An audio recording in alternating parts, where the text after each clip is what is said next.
जनकपुर गांव में एक धोबी वाला रहता था। वह बहुत ईमानदार और मेहनती था। वह लोगों को कपड़ा ले जाता और धो धाकर उन्हें अच्छी तरह से प्रेस कर कर उन्हें उनके घर पर लाकर दे देता। इससे सभी गांव वाले उस कपड़े वाले से बहुत खुश थे और वह सुबह सुबह कपड़ा लेने जाता और बगल के एक तालाब में उसे ले जाकर धोता और धोने के बाद अच्छी तरह से घर पे लाकर प्रेस करता और प्रेस करने के बाद सुबह उन कपड़े को उनके घर पहुंचा देता। एक दिन वह कपड़ा लेकर जंगल के रास्ते नदी जा रहा था। तभी रास्ते में उन्हें बहुत अजीब तरह की आवाज़ सुनाई दी और वह घबरा जाता है। तभी कुछ दूर पे जाकर गधा रुकता है और अपने मालिक से कहता है, क्या बात है, बहुत घबराए हुई हो? मालिक, लगता है इस जंगल में बहुत खूंखार जानवर रहते हैं।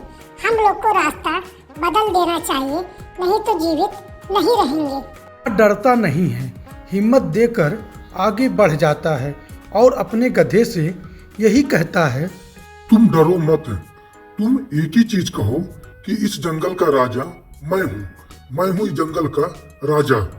अब बाकी जानवर यह सोचने लगते हैं कि ये जंगल का नया राजा कौन आ गया है और जो हम लोग से डर भी नहीं रहा है।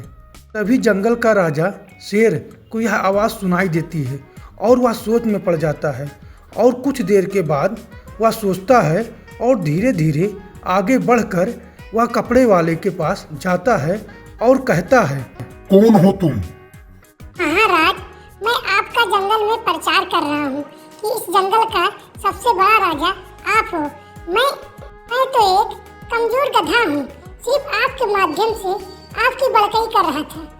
अब तो ये गधा सही कह रहा है, मुझे इसे छोड़ देना चाहिए और चला जाना चाहिए, जिससे मेरे जंगल में राज ही रहेगा। जंगल में मेरा दबदबा रहेगा कि इस जंगल में एक और राजा आ गया है।